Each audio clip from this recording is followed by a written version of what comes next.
ನಮಸ್ಕಾರ. 2018ರಲ್ಲಿ ಬಿಟ್ ಕಳಿಸಿದ್ದೇಕೆ ಶ್ರೀಕಿಯನ್ನ? ಯಾರ ಬುಟ್ಟಿಯಲ್ಲಿದೆ ಬಿಟ್ ಕಳಿಸಿದ ಹಾವು? ಶ್ರೀಕಿ ಜೀವಕ್ಕೆ ಅಪಾಯ. ಸಿದ್ದು ಹೇಳಿದ ಕ್ರಿಪ್ಟೋ ಕಿರಿಕೇನು? ಇದೇ ಈ ಹೊತ್ತಿನ ಫೋಕಸ್ 18 ಹಾವು ಬುಟ್ಟಿ ಆಟ. ನಾನು ಚೈತ್ರ ರಾಜ್. 2018ರಲ್ಲಿ ಬಿಟ್ ಕಳಿಸಿದ್ದೇಕೆ ಶ್ರೀಕಿಯನ್ನ? ಯಾರ ಬುಟ್ಟಿಯಲ್ಲಿದೆ ಬಿಟ್ ಕಳಿಸಿದ ಹಾವು? ಶ್ರೀಕಿ ಜೀವಕ್ಕೆ ಅಪಾಯ. ಸಿದ್ದು ಹೇಳಿದ ಕ್ರಿಪ್ಟೋ ಕಿರಿಕೇನು? ಯಾವ ಹಾವು ಅಂತ ಇದುವರೆಗೂ ಹೇಳಿಲ್ಲ. ಹಾವೇ ಇದಕ್ಕೆ ಬುಟ್ಟಿ ಇಟ್ಕೊಂಡಿದ್ದೀರಾ ಅಂತ ಕಾಣಿಸ್ತೈತೆ. ಬುಟ್ಟಿ ಇದೆ ಅಂತ ಗೊತ್ತಾದ ಮೇಲೆ ಹಾವು ಇರಲೇಬೇಕಲ್ಲ ಎಲ್ಲರ ಒಂದ್ ಕಡೆ. ಏನು ಇಲ್ದೇನೆ ಬರೀ ಬುಟ್ಟಿ, ಖಾಲಿ ಬುಟ್ಟಿ ಇಟ್ಕೊಂಡು ಡಮ ಡಮ ಡಮ ಡಮ ಬಾಂಬೆ ತೋರಿಸ್ತೀನಿ, ಡೆಲ್ಲಿ ತೋರಿಸ್ತೀನಿ ಅಂತ ಹೇಳಿ ಬಿಟ್ಕಾಯಿನು ಬುಟ್ಟಿ ಹಾವು ಇಲ್ಲದೆ ಪೊಲೀಸ್ ಅವರು ಸುಳ್ಳು ಹೇಳಿದಾರ. ಒಳಗೆ ಇದೆ ಹಾವು ಬಿಟ್ಬಿಡ್ತೀನಿ, ಹಾವು ಬಿಟ್ಬಿಡ್ತೀನಿ, ಹಾವು ಬಿಟ್ಟು ಇದ್ರೆ ಬಿಡ್ಲೇ ಇಲ್ಲ. ಯಾರು ಬೇಡ ಅಂತ ಹೇಳ್ತಾರೆ? ಅವ್ರಿಗೆ ಯಾರು ರೆಸ್ಟ್ರಿಕ್ಷನ್ ಮಾಡಿದಾರ? ಇದು ರಾಜಕೀಯ, ಅದು ಬಿಟ್ರೆ ಏನೂ ಇಲ್ಲ. 2016ರಲ್ಲಿ ನಾನು ಮುಖ್ಯಮಂತ್ರಿ ನಿಜ, ನಮಗೇನು ಗಮನಕ್ಕೆ ಬಂದಿಲ್ಲ ಅದು. ಬಿಟ್ಕಾಯಿನ್ ಬಿಟ್ಕಾಯಿನ್ ಬಿಟ್ಕಾಯಿನ್ ಈ ಬಿಟ್ಕಾಯಿನ್ ಭೂತ ಕಾಂಗ್ರೆಸ್ ಮತ್ತು ಬಿಜೆಪಿಯನ್ನ ಬೆನ್ನು ಬಿಡದೆ ಕಾಡ್ತಾ ಇದೆ. ಬಿಟ್ಕಾಯಿನ್ ವ್ಯವಹಾರ ಹೇಗೆ ನಡೆಯುತ್ತೆ, ಅದು ಹೇಗೆ ಈ ಹಗರಣದಲ್ಲಿ ಕೋಟಿ ಕೋಟಿ ಹಣದ ಅವ್ಯವಹಾರ ನಡೆದಿದೆ ಅನ್ನೋ ಸತ್ಯ ಗೊತ್ತಾಗದೇ ಇದ್ರೂ ಬಿಜೆಪಿ ಮತ್ತು ಕಾಂಗ್ರೆಸ್ ನಾಯಕರ ನಡುವೆ ಬಿಟ್ಕಾಯಿನ್ ಬಡಿದಾಟ ನಡೀತಿದೆ. ಮಾತಿನ ಮಲ್ಲಯುದ್ಧವೇ ನಡೆದು ಹೋಗ್ತಾನೆ ಇದೆ.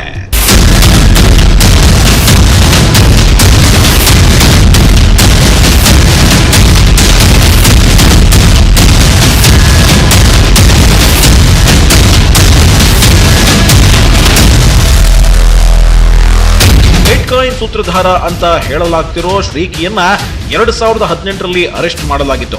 ಆದ್ರೂ ಆಗಿನ ಸಿಎಂ ಆಗಿದ್ದ ಸಿದ್ದರಾಮಯ್ಯ ಆಗ್ಯಾಕೆ ಈ ಪ್ರಕರಣವನ್ನ ಗಂಭೀರವಾಗಿ ಪರಿಗಣಿಸಿರಲಿಲ್ಲ ಅಂತ ಬಿಜೆಪಿ ಕೇಳುತ್ತಿದೆ.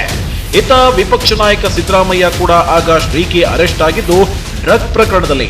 ಬಿಟ್ಕಾಯಿನ್ ವಿಚಾರ ನನ್ನ ಗಮನಕ್ಕೆ ಬಂದಿಲ್ಲ ಅಂತ ಹೇಳೋ ಮೂಲಕ ಬಿಜೆಪಿ ನಾಯಕರಿಗೆ ತಿರುಗೇಟು ಕೊಡ್ತಾ ಇದ್ದಾರೆ. ಹಾಗಾದ್ರೆ ಏನಿದು ಹಾವು ಬುಟ್ಟಿ ಆಟ? ಕ್ರಿಪ್ಟೋ ಕಿರಿಕ್ ಆಗಿದ್ ಹೇಗೆ? ಅಕ್ರಮ ನಡೆಯೋದು ಹೇಗೆ? ಇದಕ್ಕೆ ಪರಿಹಾರ ಏನು? ಪ್ರಕರಣದ ಕಿಂಗ್ ಪಿನ್ ಆಗಿರೋ ಶ್ರೀಕಿ ಜೀವಕ್ಕೆ ಆಪತ್ತಿದೆಯಾ? ಈ ಎಲ್ಲಾ ಪ್ರಶ್ನೆಗಳಿಗೂ ಒಂದೊಂದಾಗಿ ಉತ್ತರ ಕೊಡ್ತೀವಿ ನೋಡಿ.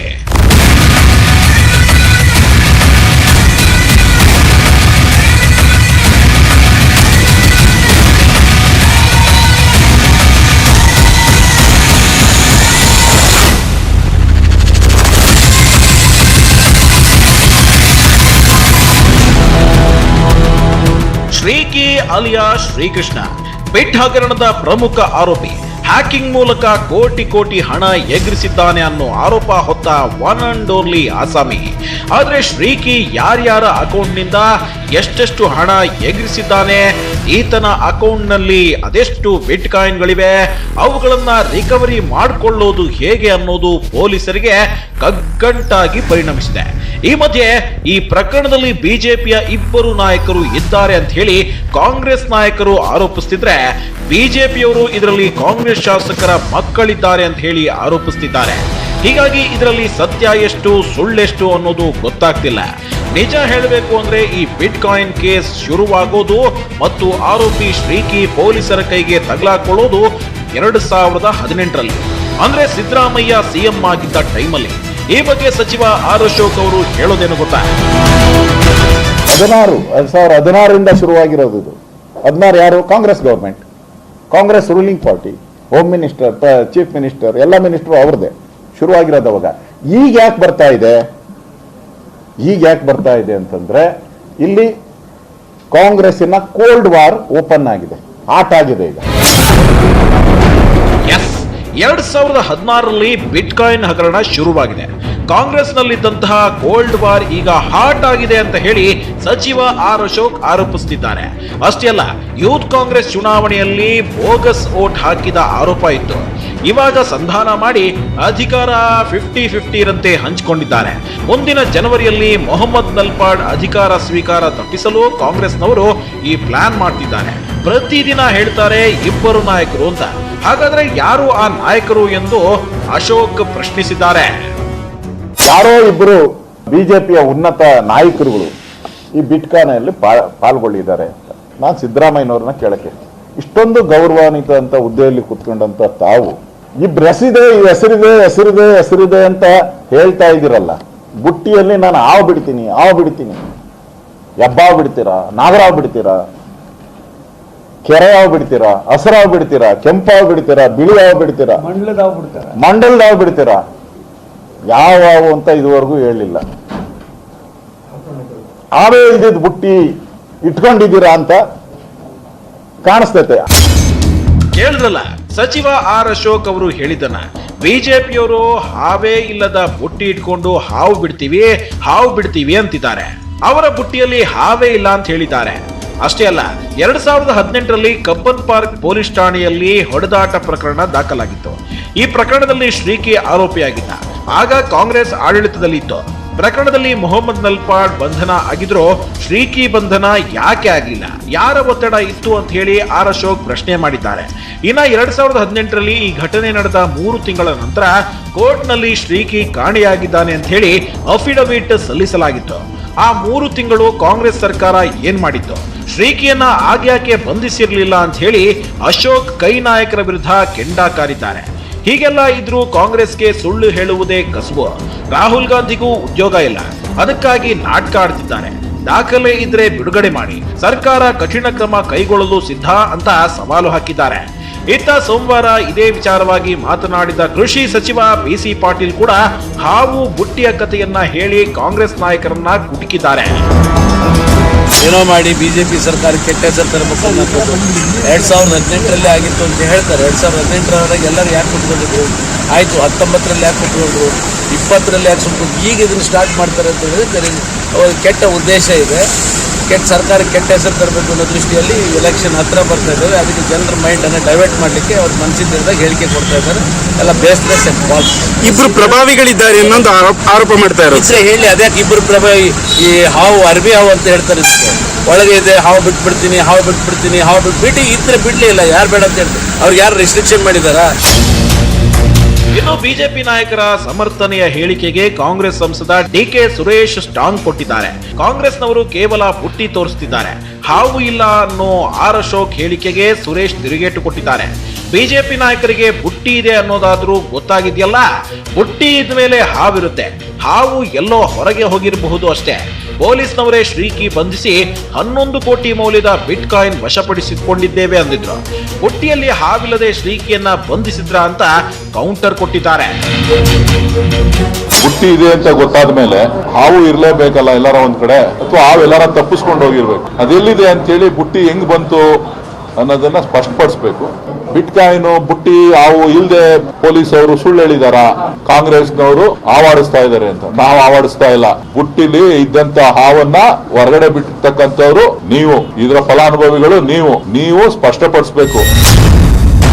ಹೀಗೆ ಕಾಂಗ್ರೆಸ್ ಸಂಸದ ಡಿಕೆ ಸುರೇಶ್ ಬಿಜೆಪಿ ವಿರುದ್ಧ ತಿರುಗಿ ಬಿದ್ದಿದ್ರೆ, ಅತ್ತ ವಿಪಕ್ಷ ನಾಯಕ ಸಿದ್ದರಾಮಯ್ಯ ಕೂಡ ಮಾತಿನ ಮಿಸೈಲ್ಗಳಿಂದ ಅಟ್ಯಾಕ್ ಮಾಡಿದ್ದಾರೆ. ಮಾತಿಗೆ ಮಾತು, ಟಕ್ಕರ್ಗೆ ಟಕ್ಕರ್ ಕೊಟ್ಟು ಆಕ್ರೋಶ ಹೊರಹಾಕಿದ್ದಾರೆ.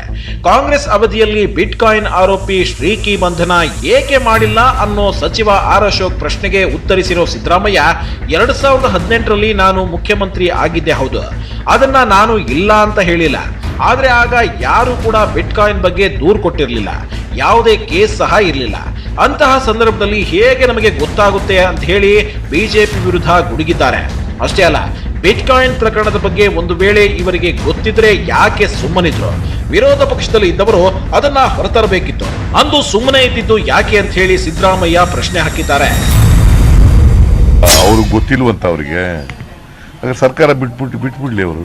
ನಿಮಗೆ ಸರ್ಕಾರ ನಡೆಸ್ತಾ ಇದ್ದೀರಿ, ಅವನ್ನ ಅರೆಸ್ಟ್ ಮಾಡಿದ್ದೀರಿ, ಚಾರ್ಜ್ ಶೀಟ್ ಹಾಕಿದ್ದೀರಿ, ಬೈಲ್ ಮೇಲಿದ್ದಾನೆ, ಮತ್ತೆ ಅರೆಸ್ಟ್ ಮಾಡಿದ್ರಿ, ಬೈಲ್ ಮೇಲಿದ್ದಾನೆ. ಆಗ ನೀವೇ ಬಸವರಾಜ ಬೊಮ್ಮಾಯಿ ಅವರೇ ಹೋಮ್ ಮಿನಿಸ್ಟರ್ ಆಗಿದ್ರು, ಅವ್ರು ಹೇಳಲಿ ಅಂತ ಹೇಳಿದ್ದೀನಿ ಅಷ್ಟೇ.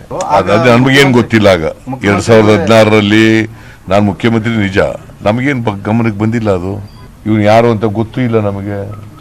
ಅವತ್ತು ಯಾವುದು ಕೇಸ್ಗಳಿಲ್ದಿಲ್ಲ ಇವನ ಮೇಲೆ.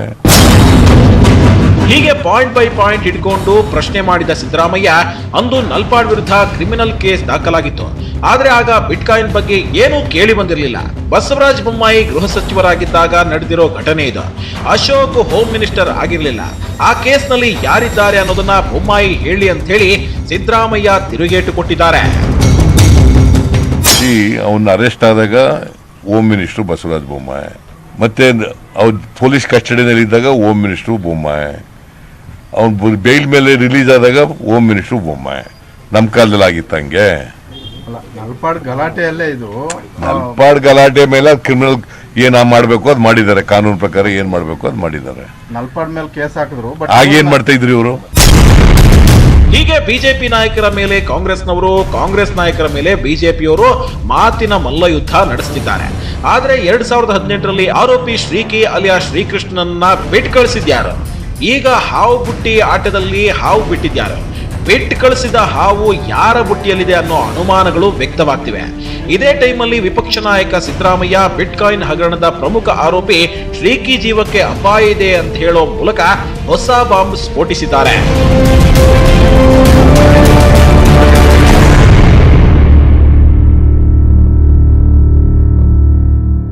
ಹಾಗಾದ್ರೆ ಶ್ರೀಕಿ ಜೀವಕ್ಕೆ ಅಪಾಯ ಇದೆ ಅಂತಿರೋದೇಕೆ ಸಿದ್ದರಾಮಯ್ಯ? ಕ್ರಿಪ್ಟೋ ಕಿರಿಕ್ ಮತ್ತು ಅಕ್ರಮ ನಡೆಯೋದು ಹೇಗೆ? ಅಷ್ಟಕ್ಕೂ ಬಿಟ್ಕಾಯಿನ್ ಹಗರಣದ ಗೊಂದಲ ಗೋಜುಗಳೇನು ಗೊತ್ತಾ? ಅದನ್ನ ತೋರಿಸ್ತೀವಿ ಸ್ಮಾಲ್ ಬ್ರೇಕ್ ಆದ್ಮೇಲೆ.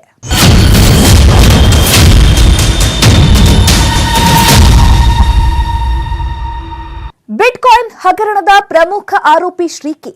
ಇದು ಗೊತ್ತಿದ್ರೂ ಬಿಟ್ಕಾಯಿನ್ ಹಗರಣವನ್ನ ಭೇದಿಸೋಕೆ ಆಗ್ತಾನೆ ಇಲ್ಲ. ಇದ್ರ ಆಳ ಅಗಲವನ್ನ ಕೆದಕ್ತಾ ಹೋದ್ರೆ ಕ್ರಿಪ್ಟೋ ಕಿರಿಕ್ ತೆರೆದುಕೊಳ್ಳುತ್ತೆ. ಘಟಾನುಘಟಿ ರಾಜಕಾರಣಿಗಳ ಹೆಸರುಗಳು ಹೊರಬರ್ತಾವೆ. ಇಂಥ ಟೈಮಲ್ಲೇ ಈ ಪ್ರಕರಣದ ಆರೋಪಿ ಶ್ರೀಕಿ ಜೀವಕ್ಕೆ ಅಪಾಯ ಇದೆ ಅಂತ ಹೇಳಿ ವಿಪಕ್ಷ ನಾಯಕ ಸಿದ್ದರಾಮಯ್ಯ ಹೇಳ್ತಿದ್ದಾರೆ. ಹಾಗಾದ್ರೆ ಏನಿದು ವಿವಾದ? ಹಾವು ಬುಟ್ಟಿ ಆಟ ಹಿಂದಿರೋ ಅಸಲಿ ಕಥೆ ಏನು ಗೊತ್ತಾ? ನಾವು ತೋರಿಸ್ತೀವಿ ನೋಡಿ.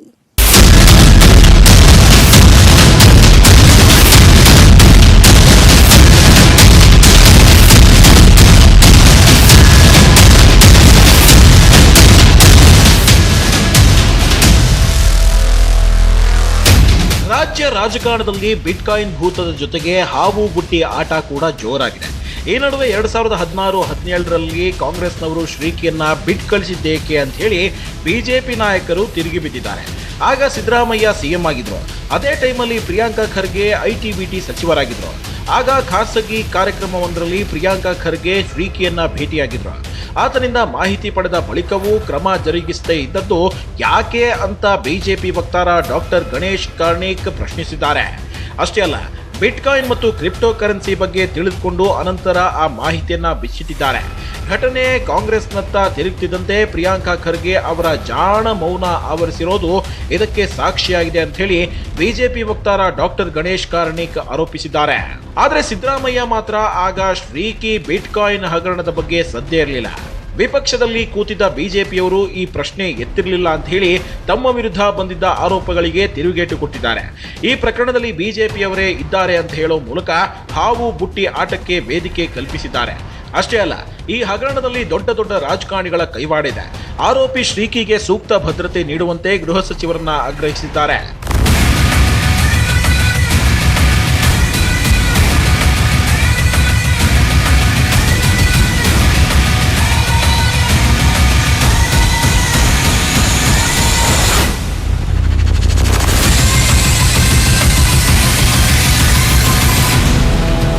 ಹೌದು ವೀಕ್ಷಕರೇ, ಬಿಟ್ಕಾಯಿನ್ ಹಗರಣ ಸಾಮಾನ್ಯ ಹಗರಣಗಳಂತಲ್ಲ. ಇದು ತುಂಬಾ ಕಾಂಪ್ಲಿಕೇಟೆಡ್ ಆಗಿದೆ. ಬಿಟ್ಕಾಯಿನ್ ಅಕೌಂಟ್ ಹೊಂದೋದು ಹೇಗೆ, ಡಾರ್ಕ್ ವೆಬ್ನಿಂದ ಹೇಗೆ ಬೇರೆಯವರ ಅಕೌಂಟ್ಗಳನ್ನ ಹ್ಯಾಕ್ ಮಾಡ್ತಾರೆ, ಹ್ಯಾಕ್ ಮಾಡಿದ ಬಿಟ್ಕಾಯಿನ್ಗಳನ್ನ ಎಲ್ಲಿ ಸೇವ್ ಮಾಡ್ಕೊಂಡು ಇಟ್ಕೊಂತಾರೆ, ಇದನ್ನ ಬೇರೆಯವರಿಗೆ ಹೇಗೆ ವರ್ಗಾಯಿಸ್ತಾರೆ ಅನ್ನೋದನ್ನ ಸಾಮಾನ್ಯ ಜನರಿಗೆ ಅರ್ಥ ಆಗಲ್ಲ. ಸಾಮಾನ್ಯ ಜನರಿಗಿರಲಿ, ಆಡಳಿತ ಮತ್ತು ವಿಪಕ್ಷದ ನಾಯಕರಿಗೆ ಅರ್ಥ ಆಗಿಲ್ಲ. ಆದ್ರೆ ಕಿಲಾಡಿ ಆರೋಪಿ ಶ್ರೀಕಿ ಇದನ್ನೇ ಬಂಡವಾಳ ಮಾಡಿಕೊಂಡು ಬಚಾವಾಗೋ ಸಾಧ್ಯತೆ ಇದೆ. ಇಂಟ್ರೆಸ್ಟಿಂಗ್ ವಿಚಾರ ಏನಂದ್ರೆ, ಶ್ರೀಕಿ ಬಿಟ್ಕಾಯಿನ್ ಅಕೌಂಟ್ನ ಯೂಸರ್ ಐಡಿ ಪಾಸ್ವರ್ಡ್ಗಳನ್ನ ಎಲ್ಲೂ ಸೇವ್ ಮಾಡಿ ಇಟ್ಕೊಂಡಿಲ್ಲ. ಎಲ್ಲವೂ ಶ್ರೀಕಿ ತಲೆಯಲ್ಲೇ ಸ್ಟೋರ್ ಆಗಿವೆ. ಅವು ಹೊರಬರಬೇಕಾದ್ರೆ ಶ್ರೀಕಿ ಬಾಯಿ ಬಿಡಬೇಕಾಗಿದೆ. ಸದ್ಯ ಈ ಹಗರಣದ ಹಿಂದೆ ದೊಡ್ಡ ದೊಡ್ಡ ರಾಜಕಾರಣಿಗಳ ಕೈವಾಡ ಇದೆ ಅನ್ನೋ ಆರೋಪ ಇರೋದ್ರಿಂದ ಶ್ರೀಕಿ ಪ್ರಾಣಕ್ಕೂ ಅಪಾಯ ಇರೋ ಸಾಧ್ಯತೆ ಇದೆ ಅಂತ ಹೇಳಿ ಸಿದ್ದರಾಮಯ್ಯ ಆತಂಕ ವ್ಯಕ್ತಪಡಿಸಿದ್ದಾರೆ. ಜೊತೆಗೆ ಶ್ರೀಕಿಗೆ ಭದ್ರತೆ ಒದಗಿಸುವಂತೆ ಗೃಹ ಸಚಿವರನ್ನ ಒತ್ತಾಯಿಸಿದ್ದಾರೆ. ಅಷ್ಟಕ್ಕೂ ಏನಿದು crypto currency bitcoin? Crypto currency ಅಂದ್ರೆ ಡಿಜಿಟಲ್ ಕರೆನ್ಸಿ ಅಂತ ಅರ್ಥ. ರೂಪಾಯಿ, ಡಾಲರ್ ಇಂಥವು ಭೌತಿಕ ರೂಪದಲ್ಲಿದ್ರೆ ಇದು ಮಾತ್ರ ಇಂಟರ್ನೆಟ್ ಮೂಲಕ ನಡೆಸುವ ವ್ಯವಹಾರಕ್ಕೆ ಸಂಬಂಧಿಸಿದ್ದಾಗಿದೆ. ಇಂಥ ನಿಗೂಢ ಕರೆನ್ಸಿಯಲ್ಲಿ ದೊಡ್ಡ ಮಟ್ಟದಲ್ಲಿ ಸದ್ದು ಮಾಡ್ತಿರೋದೇ ಅದೊಂದು ನಿಗೂಢ ನಾಣ್ಯ. ಯಾವುದು ಆ ನಿಗೂಢ ನಾಣ್ಯ ಅಂದ್ರ ಅದುವೇ ಬಿಟ್ಕಾಯಿನ್. ನಿಮ್ಗೆ ಗೊತ್ತಿರಲಿ, ಜಗತ್ತಿನಲ್ಲಿ ನೂರಾರು ಕ್ರಿಪ್ಟೋ ಕರೆನ್ಸಿಗಳು ಅಸ್ತಿತ್ವದಲ್ಲಿವೆ. Ripple, Cardano, Libra, Namecoin, Litecoin, Gridcoin ಹೀಗೆ ಜಗತ್ತಿನಾದ್ಯಂತ 4,000ಕ್ಕೂ ಅಧಿಕ ಕ್ರಿಪ್ಟೋ ಕರೆನ್ಸಿ ಇದೆ. ಆದರೆ ಇವುಗಳಲ್ಲಿ ಅತಿ ಹೆಚ್ಚು ಚಾಲ್ತಿಯಲ್ಲಿರೋದೇ ಬಿಟ್ಕಾಯಿನ್. ಯಾಕಂದ್ರೆ ಈ ಬಿಟ್ಕಾಯಿನ್ ಹಿಂದೆ ಅರ್ಧಕ್ಕರ್ಧ ಜಗತ್ತೇ ಬಿದ್ದಿದೆ. ಅದು ಅಲ್ಲದೆ ಈ ಒಂದು ನಾಣ್ಯ ಇದ್ರೆ ಸಾಕು ಲಕ್ಷಾಧೀಶ್ವರರಾಗಿರಬಹುದು. ಇಂಥದ್ದು 3 ಕಾಯಿನ್ ಇದ್ರಂತೂ ಕೋಟ್ಯಾಧಿಪತಿನೇ ಆಗ್ಬಿಡಬಹುದು. ಯಾಕಂದ್ರೆ ಈ ಮಾಯಾಜಾಲದ ಮಾಯಾಮನಿಯಾಗಿರೋ ಒಂದು ಬಿಟ್ಕಾಯಿನ್ ನ ಬೆಲೆ ಬರೋಬ್ಬರಿ 48 ಲಕ್ಷ ರೂಪಾಯಿ. ಹಾಗಾದ್ರೆ ಹೇಗ್ ನಡೆಯುತ್ತೆ ಗೊತ್ತಾ ಈ ಅಕ್ರಮ? ಕಪ್ಪು ಹಣ ಹೊಂದಿದ ವ್ಯಕ್ತಿಯೊಬ್ಬ ಹವಾಲಾ ದಂಧೆ ಸ್ವರೂಪದಲ್ಲಿ ಸ್ವದೇಶಿ ಬೇನಾಮಿಗಳ ಮೂಲಕ ನಾನಾ ಖಾತೆಗಳ ಮೂಲಕ ಬಿಟ್ಕಾಯಿನ್ ಖರೀದಿಸ್ತಾನೆ. ಅನಂತರ ತನ್ನ ಬಿಟ್ಕಾಯಿನ್ ವ್ಯಾಲೆಟ್ ನಲ್ಲಿ ಸಂಗ್ರಹಿಸಿಕೊಳ್ತಾನೆ. ಈ ವ್ಯಾಲೆಟ್ ಕುರಿತು ಕೇಂದ್ರ ಸರ್ಕಾರಕ್ಕಾಗಲಿ ಯಾವುದೇ ಸರ್ಕಾರಿ ಇಲಾಖೆಗಳ ತಂತ್ರಾಂಶಗಳಿಗಾಗಲಿ ಮಾಹಿತಿ ಸಿಗಲ್ಲ. ಈ ಬಿಟ್ಕಾಯಿನ್ಸ್ ಯಾವ ಕೆಲಸಕ್ಕೆ ಯಾವ ಖಾತೆಗೆ ಟ್ರಾನ್ಸ್ಫರ್ ಆಗಿವೆ ಅನ್ನೋ ಇನ್ಫಾರ್ಮೇಶನ್ ಕೂಡ ಸಿಗಲ್ಲ. ಕೆಲ ದೇಶಗಳಲ್ಲಿ ಕ್ರಿಪ್ಟೋ ಕರೆನ್ಸಿ ಬಳಕೆಗೆ ಅವಕಾಶ ಇದೆ. ಅಂತ ದೇಶಗಳಲ್ಲಿ ಈ ಕರೆನ್ಸಿ ಬಳಸಿ ಡ್ರಗ್ಸ್ ಖರೀದಿಸಲಾಗುತ್ತೆ ಅಥವಾ ಉಗ್ರವಾದಕ್ಕೆ ಶಸ್ತ್ರಾಸ್ತ್ರ ವಿನಿಮಯಕ್ಕೂ ನೆರವಾಗಬಹುದು. ಹೀಗಾಗಿ ಭಾರತದಂತ ಬೃಹತ್ ದೇಶದಲ್ಲಿ ಈ ಕ್ರಿಪ್ಟೋ ಕರೆನ್ಸಿಗೆ ಸರ್ಕಾರ ಅಂಕುಶ ಹಾಕಬೇಕಾಗಿದೆ. ಕಠಿಣ ಕಾನೂನು ತಂದು ಇಂಥ ಕರೆನ್ಸಿ ಮೇಲೆ ನಿಯಂತ್ರಣ ಹೇರಬೇಕಾಗಿದೆ. ಆಗ ಮಾತ್ರ ಬಿಟ್ಕಾಯಿನ್ ನಂತ ಸಾವಿರಾರು ಕೋಟಿ ಹಗರಣಗಳಿಗೆ ಬ್ರೇಕ್ ಹಾಕಲು ಸಾಧ್ಯ.